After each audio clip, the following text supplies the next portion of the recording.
My parents borrowed my Ford Ranger for one quick trip, then let my favorite brother take it on a camping trip. When they brought it back, the rear axle was bent, plus a $2,400 towing bill was on the seat.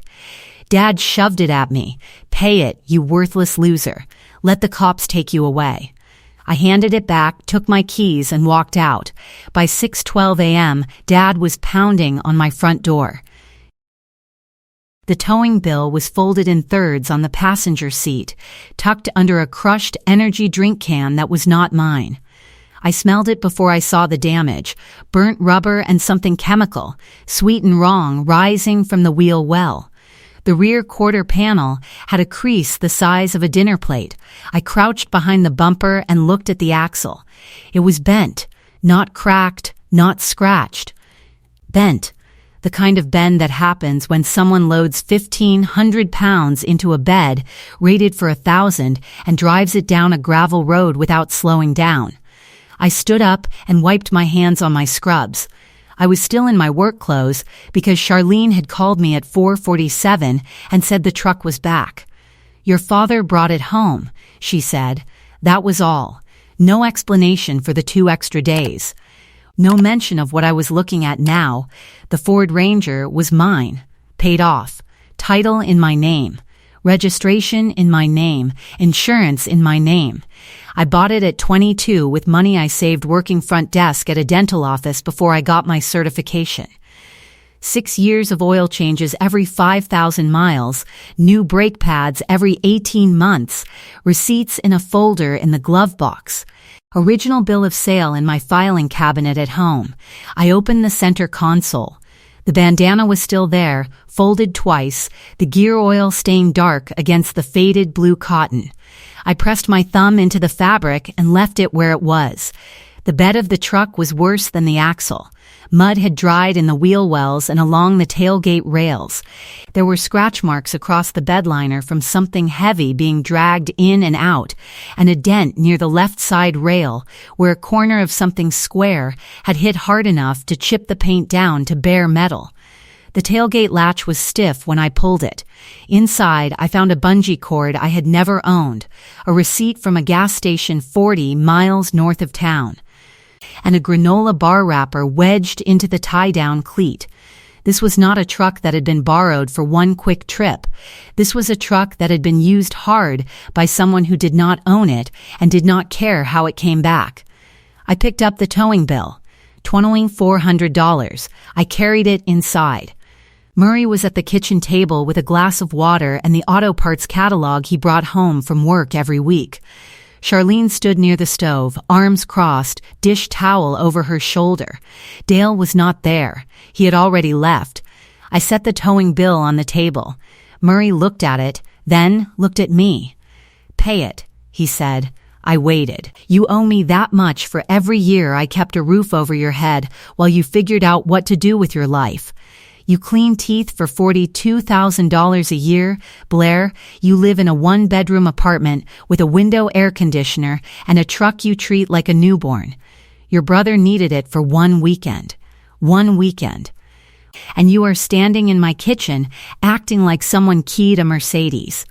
You are 28 years old with no boyfriend, no house, and no future that does not involve scraping tartar off strangers' molars.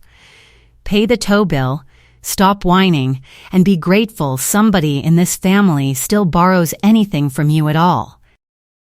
Charlene looked at the dish towel. She did not look at me. I picked up the towing bill and folded it back into thirds. I took the truck key off my keyring and put it in my pocket. My jaw was tight and my hands wanted to shake, but I kept them flat against my sides.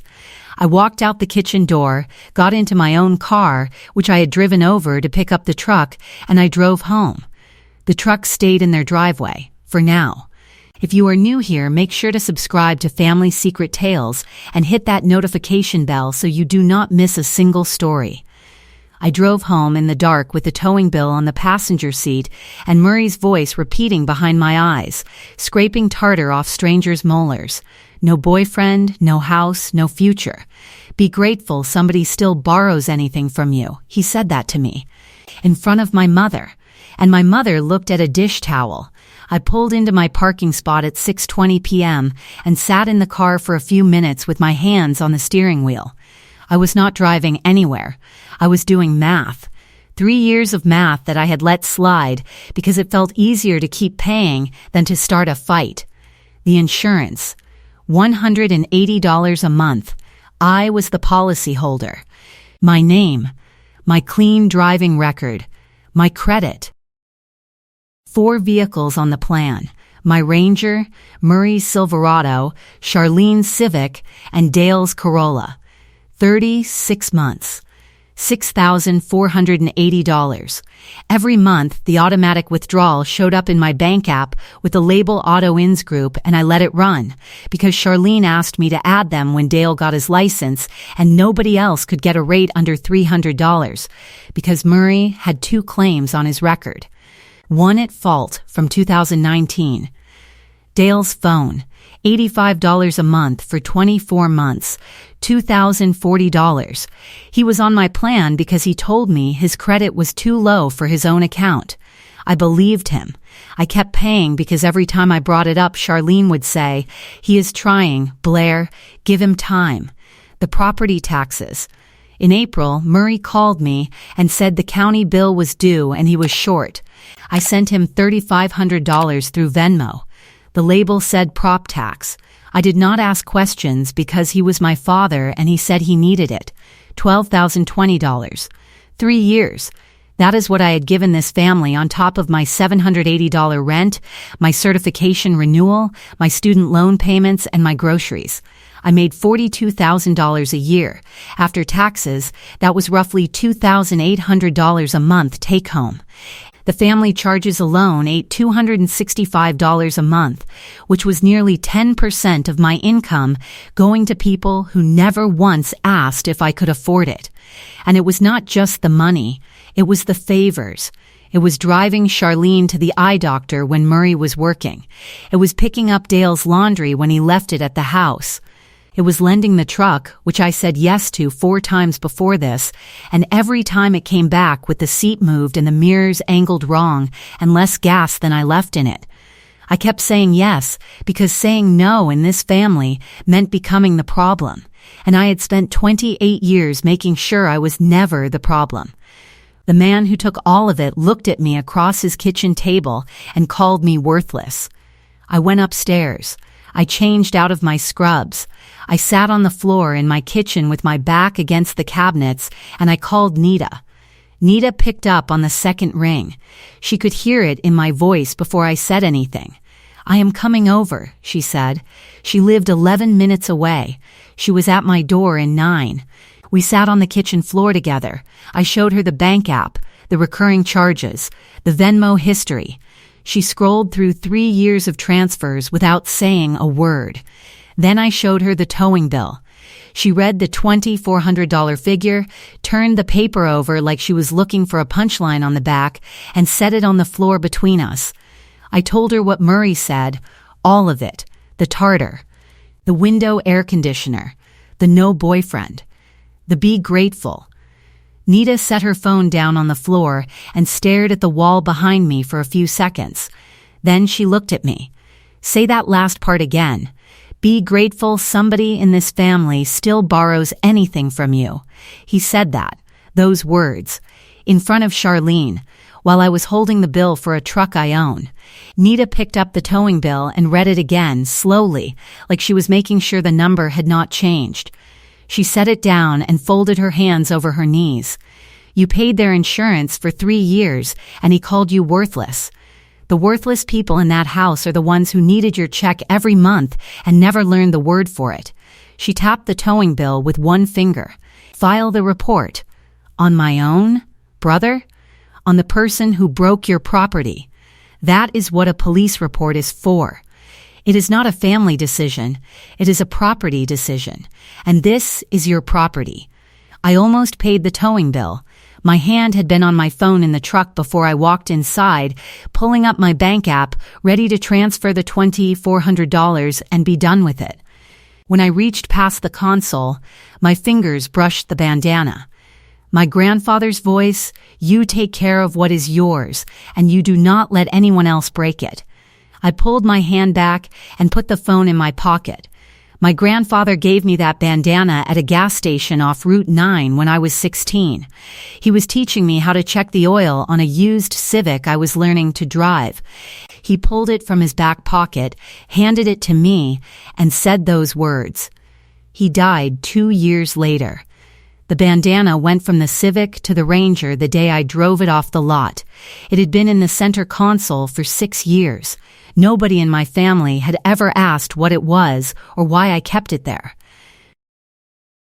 That told me everything I needed to know about how carefully they looked at anything that belonged to me. I lent them the truck because my mother asked. She said one quick trip. I wanted to believe one quick trip meant they would bring it back the way I keep it. I wanted to believe that because I had been believing versions of that sentence for 28 years. That believing was not the same thing as trusting. It was the thing you do when trusting costs more than you can carry, but you are not ready to set it down. I opened my laptop on the kitchen floor. Nita stayed beside me. We filed the police report together, online, property damage to a 2018 Ford Ranger. My name, my registration, my insurance. Case number assigned. It took 14 minutes. Then I called my insurance company. The representative confirmed I was the primary policyholder. I told her I wanted to remove 3 vehicles from the plan: a 2016 Chevrolet Silverado, a 2014 Honda Civic, and a 2020 Toyota Corolla. She asked if the other drivers were aware. I said yes. She processed the removal, effective midnight. 3 cars dropped to uninsured in one phone call. Because they were never their cars on that policy. They were mine. Nita fell asleep on the couch around midnight. I covered her with the spare blanket and sat at the kitchen table with my phone. At 10:30, a text came in from a number I did not recognize. Hey, I am sorry about the truck. I told Dale not to load that much. He would not listen. Perry, Dale's friend. I knew the name but not the number. I called him back. Perry picked up nervous. He started with another apology. I stopped him. What did he load? Perry told me. A dresser, a bed frame, 2 boxes of clothes, a floor lamp, a microwave still in the original packaging. They were not camping. Dale was moving furniture to an apartment on Birch Street. $1,400 a month. He had been living there since June, but had not told Murray or Charlene. He needed a truck. He used mine. How did he get the key? I asked. Perry went quiet for a second. He had one made. At Ace Hardware. Back in June. He has been using your truck on Saturdays when you work. 4 months. Every Saturday I was at the office scaling teeth and taking x-rays. My brother was driving my Ranger with a copied key he never told me about. The camping trip was not the first unauthorized use. It was the latest. Perry kept talking. He told me Dale would park the Ranger 2 blocks from Birch Street so the landlord would not see it in the lot, because the lease listed a Corolla as Dale's vehicle, not a Ranger. He told me Dale once left a coffee cup in the cab and panicked about it for 2 days, afraid I would notice. He told me Dale had talked about telling me eventually, but kept putting it off because, and Perry said this exactly, he said you would make a big deal out of it, and he did not want the headache. A headache. That is what my property was to my brother. A headache he wanted to avoid while using it every week. I hung up and opened my phone's photo gallery. For the last 8 weeks, every Monday morning before work, I had been photographing my truck's odometer. I started doing it in August when I noticed the mileage felt wrong, when the gas gauge sat lower than it should have after a weekend I spent at home. I thought maybe I was imagining it. I was not. I scrolled through the photos. 8 Mondays. Every single weekend showed 60 to 120 extra miles that I had not driven. The dates matched Perry's timeline exactly. The truck was being used every weekend I was at work, and the key that made it possible was a $3 copy from a hardware store. I set my phone down and looked at the ceiling. The one quick trip was 4 months of theft. Murray's one weekend was a lie he told because he did not know I would check. but I had been checking for 8 weeks. I had the photos. Perry had given me the rest. I set my alarm for 5:30 a.m. Nita was still on the couch. I went to bed knowing that Murray would come to my door before the week was over. He always did when he did not get what he wanted. He came faster than I expected. 6:12 a.m. 3 knocks. Hard enough to rattle the chain lock. I was already awake, dressed, coffee made. I checked the peephole. Murray, red jacket, jaw set. He had driven 22 minutes across town before sunrise. I almost opened the door before looking through the peephole. My hand was on the deadbolt, ready to turn it. Then I saw the insurance cancellation confirmation on my phone screen, still open from the night before. $6,480 across 36 months, effective midnight. That number reminded me why the door should stay closed until I was ready. I was ready. I opened it. Murray walked past me into the living room without being invited. He saw Nita sitting up on the couch, blanket still on her lap, and stopped for half a second. Then he turned to me. "You filed a police report on your own brother?" I stood by the door and let him talk. "You canceled my insurance? Charlene cannot renew her registration without proof of coverage. Her registration is due in 12 days, Blair. 12 days. Do you understand what you have done?" He paced 2 steps toward the kitchen, turned back. "This is a family matter. You do not bring police into a family matter. You do not cancel insurance on your own parents. You call it back. Right now. Call your company and put us back on the plan. I will handle Dale. I will talk to him about the truck. But you are going to fix this before it becomes a problem I cannot clean up." He paced toward the window and turned back, pointing at me. "And another thing. Graves, that is the attorney, right? A certified demand letter, Blair? On your own father? On your own brother? For a truck? You are going to ruin Dale's credit over a truck that still runs. It does not still run," I said. "The axle is bent. It will get fixed. Everything gets fixed. But a police report does not get fixed. A demand letter does not get unfixed. You are putting things on paper that cannot be taken back." He finished. He was standing in the middle of my living room, hands at his sides, breathing through his nose, convinced that he had delivered something I would bend to. He thought the threat of Charlene's registration and the guilt about paperwork was enough to make me pick up the phone. Nita did not move. She was watching from the couch with her arms folded. "Are you done?" I said. Murray blinked. "Because I have been waiting 3 years for someone in this family to be done." I picked up my phone from the kitchen counter, not to make a call, to read the numbers. $180 a month for 36 months. That is $6,480 of auto insurance I paid for your Silverado, Charlene's Civic. And Dale's Corolla. Your record has 2 claims, one at fault from 2019. Without my clean history and my credit, your best quote is $340 a month. I know that because I checked the market rate before I called the company last night. Murray's mouth opened. Nothing came out. $85 a month for 24 months. That is $2,040 for Dale's phone plan. He told me his credit was too low for his own account. You told me to help him out. I helped him out for 2 years. I stepped closer. In April, you called me and said you were short on property taxes. I sent you $3,500. Your actual property tax bill is $2,100 a year. I looked it up on the county assessor's website. It is public record. The extra $1,400 went to Dale's apartment deposit on Birch Street, the apartment he has been hiding from you and Charlene since June.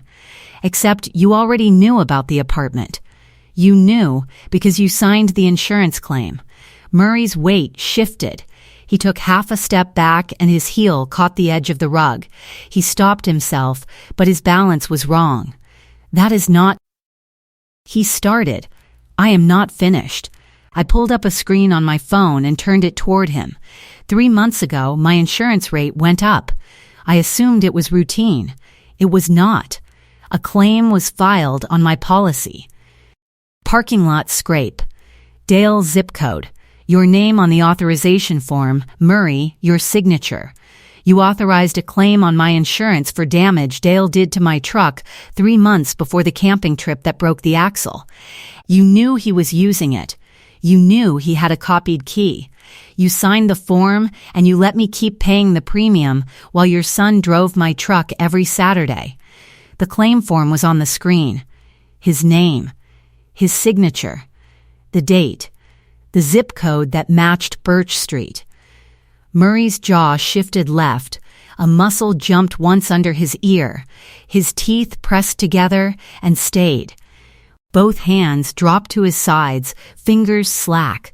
The folder he had brought from home, some kind of printout he had carried across town like a weapon, drifted from his hand to the carpet. He did not pick it up. His eyes went to the phone screen and then away, as if the date on the form was something he could avoid by not reading it. You already knew, I said. Blair, I was trying to protect your brother. He needed time to get on his feet. The apartment, the truck, it was supposed to be temporary until he could. Temporary, I let the words sit in the room. 4 months of copied keys and unauthorized use, and a hidden insurance claim you signed yourself. That is not temporary, Murray. That is a system. And you ran it on my name. Murray looked at Nita. Nita looked back at him without moving. He looked at the floor. It was not supposed to go this far, he said. Dale said he would tell you. He kept saying next week. Next week. I told him to come clean. You told him to come clean while you were signing insurance claims behind my back. You were not waiting for him to confess. You were waiting for me to stop noticing. Murray's breathing changed. It got shallow and fast, the way breathing gets when someone realizes the conversation has moved past the point where they can redirect it. You said my future was scraping tartar. That tartar scraper's paycheck covered the insurance on 2 cars you cannot register without me. My future bought the phone Dale texts his landlord from. My future is the only thing in this family that was not borrowed, not broken, and not overdue. Murray reached for his phone. He pulled it out and dialed Charlene on speaker. It rang 3 times. Charlene, talk to your daughter. She has lost her mind. She filed a police report on Dale. Charlene's voice came through small and tired. Blair, honey, your father is upset. Think about the family.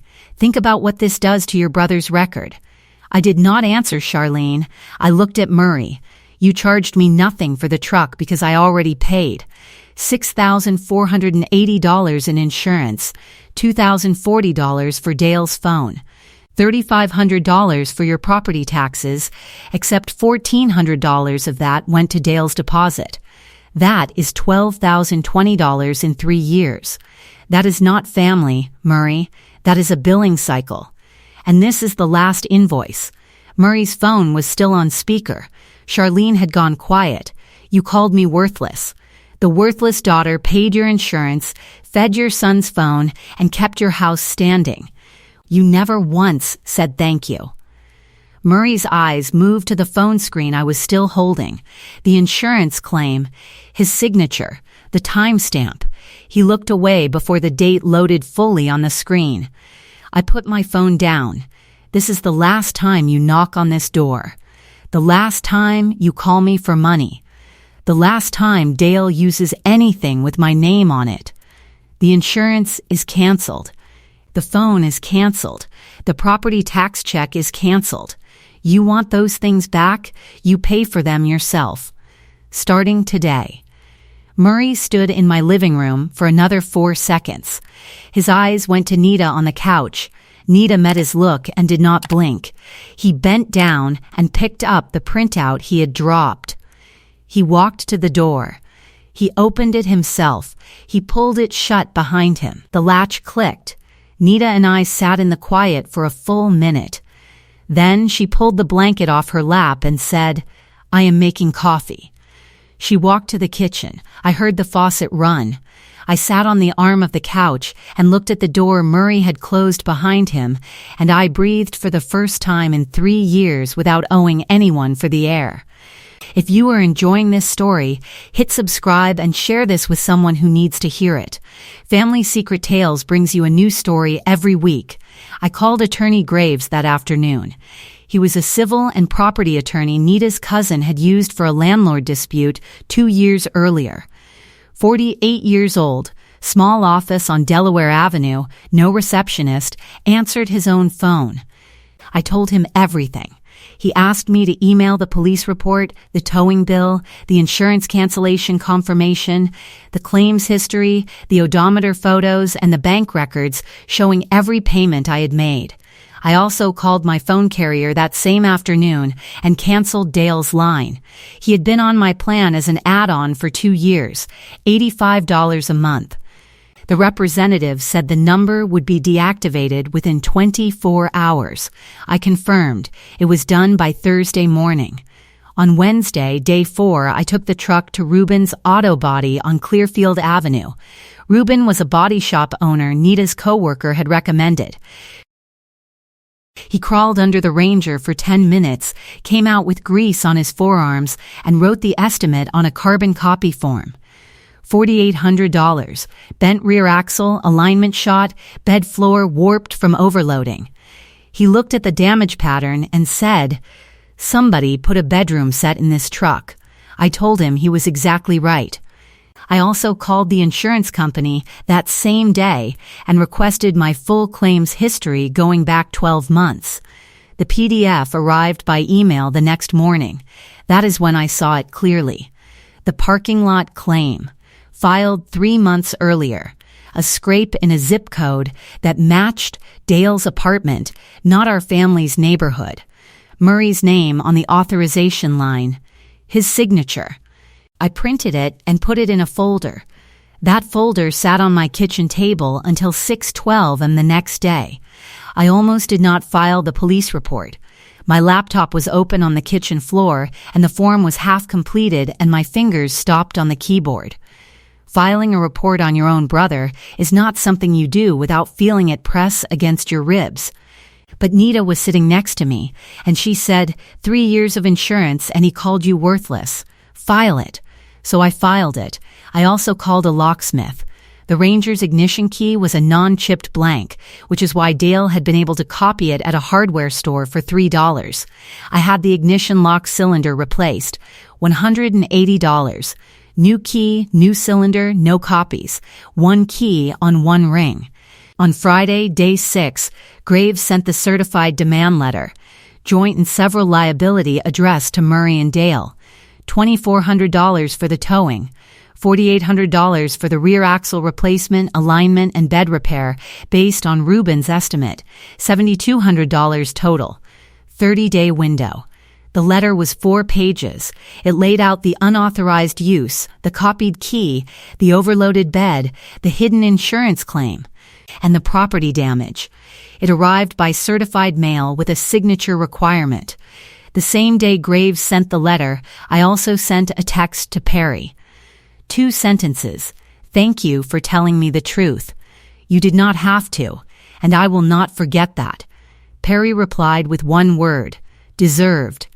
I did not call Murray to warn him about the demand letter. He found out when the postal carrier handed him the envelope and he had to sign for it on his own porch in front of a neighbor who was pulling weeds 3 feet from the mailbox. Sunday, day 8. Lucille's house. Lucille was Murray's mother, 79 years old. Retired seamstress who had spent 40 years altering wedding dresses and hemming trousers at a shop on Chestnut Street. She had raised Murray and his brother Len in a house she still owned outright, a 3-bedroom on Prospect Street with a sewing room she had never converted into anything else.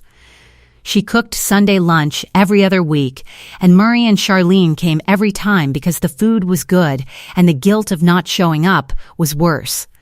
I had called Lucille on day 2, the night of the confrontation. I told her everything. Not angry, not crying, just the numbers, the insurance, the phone, the property taxes, the $1,400, the copied key, the 4 months, the towing bill, the brutal line. I read it to her word for word. Scraping tartar, no boyfriend, No future. Be grateful. Lucille listened without interrupting. When I finished, she was quiet for 5 seconds.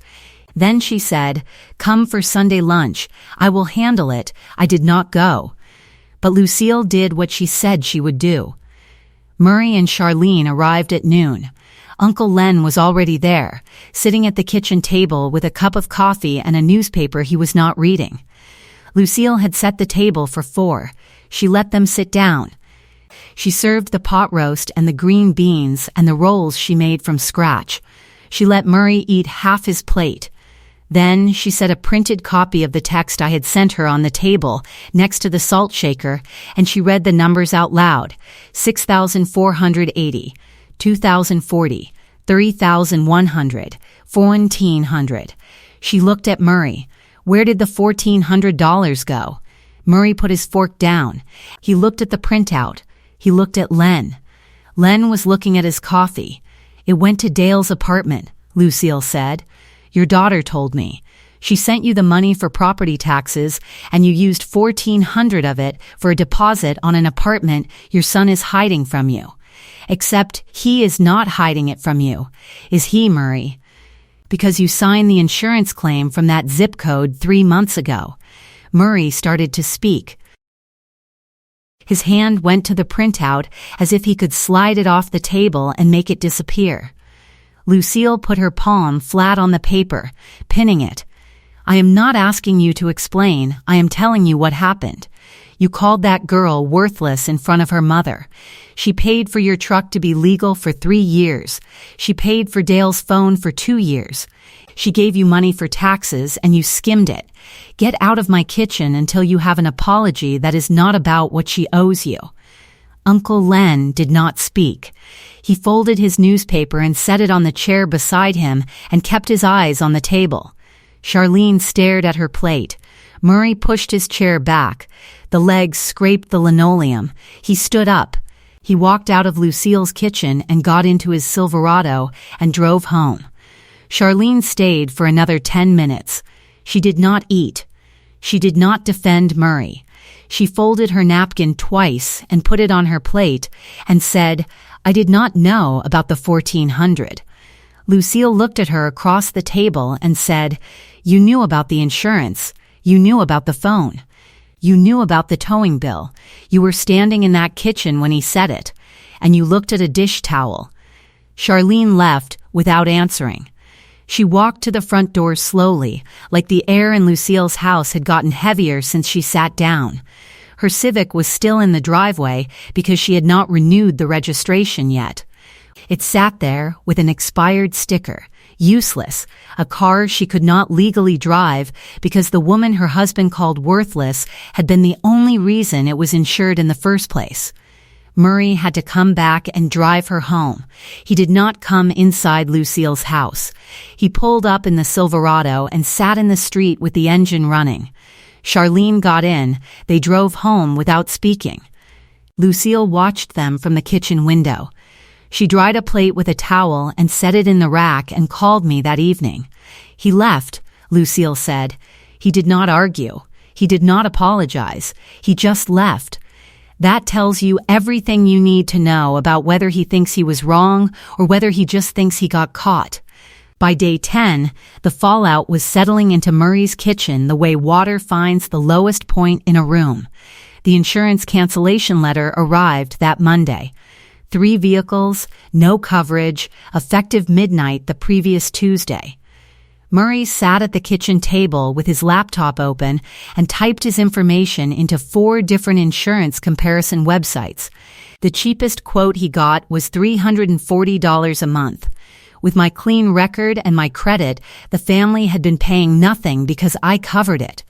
Without me, Murray was looking at over $4,000 a year for liability-only coverage on 2 vehicles because Dale's Corolla was in Dale's name and Dale would need his own policy. The demand letter from Graves sat on the counter beside the toaster. $7,200. 30-day window. Murray had not responded. He had not called Graves. He had not called me. Charlene's Civic registration was due November 1. She could not renew without proof of insurance. She had not gotten her own policy yet. The Civic sat in the driveway with an expired sticker. She took the bus to the daycare center on Monday and Tuesday. On Wednesday, she asked Murray to drive her. He said he would, but he sat in the kitchen for 20 minutes before he picked up his keys, and neither of them spoke during the drive. The property tax bill was due November 15, $2,100. Last year, I had covered it and then some. This year, nobody was supplementing it. Murray's $54,000 salary at the auto parts store had always been enough to keep the lights on, but it had never been enough to cover the extras. The extras were me. Murray sat at his table with a calculator and a legal pad. He wrote the numbers down. Insurance, $340 per month. Demand letter, $7,200. Property tax, $2,100. Charlene's registration renewal, $87 plus whatever insurance would cost for just the Civic.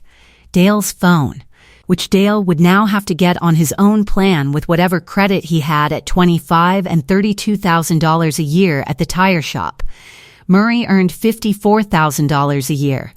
After taxes, that left him roughly $3,600 a month. Mortgage was $1,100. Utilities ran about $280. Groceries, gas, and the small bills added another $600. Before I started paying, he was already running tight. After I started paying, he had $265 a month of breathing room that was not his. He used it. He got comfortable with it. He built his budget around money that was never owed to him.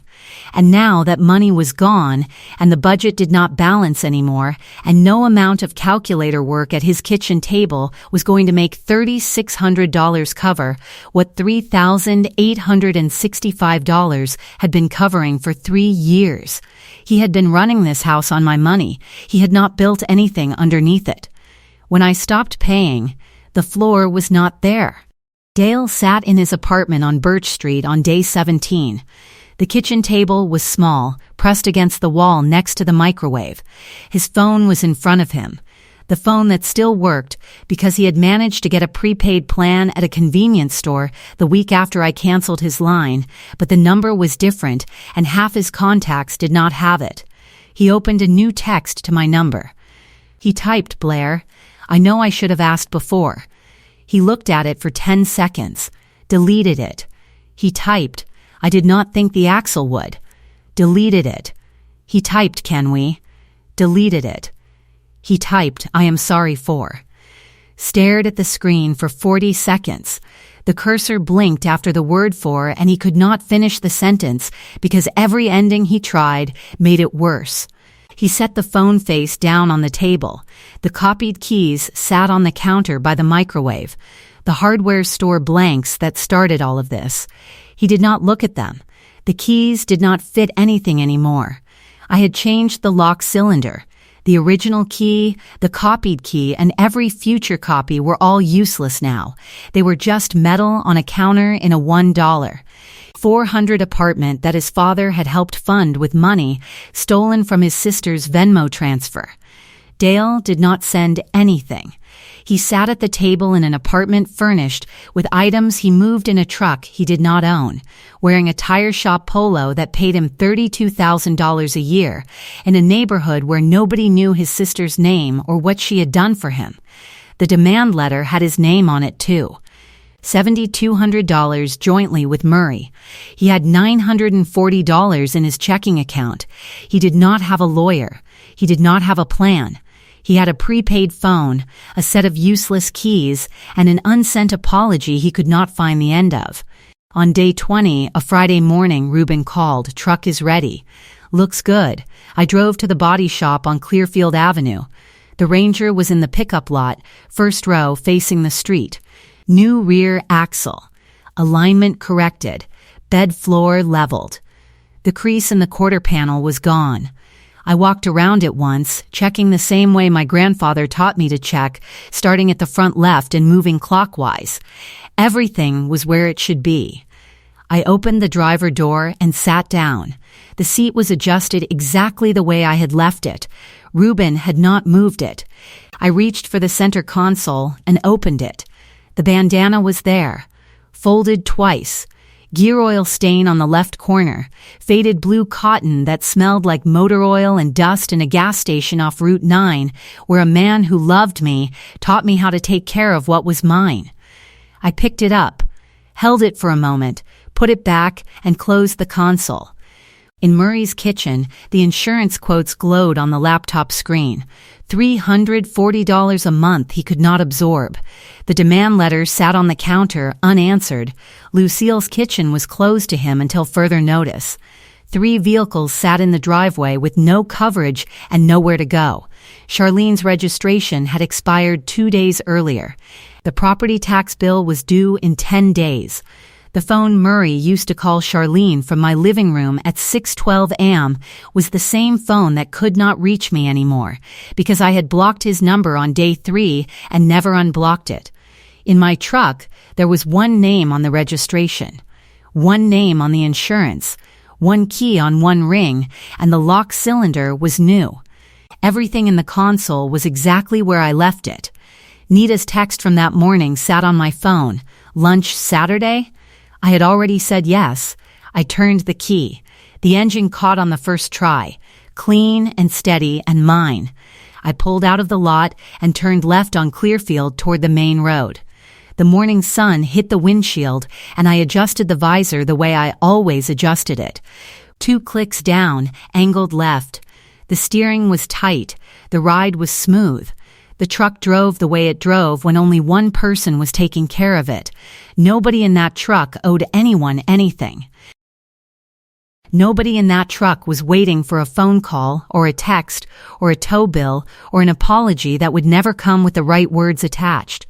The road was open, and the tank was full, and the console was closed, and the only key that fit the ignition was on the ring in my hand.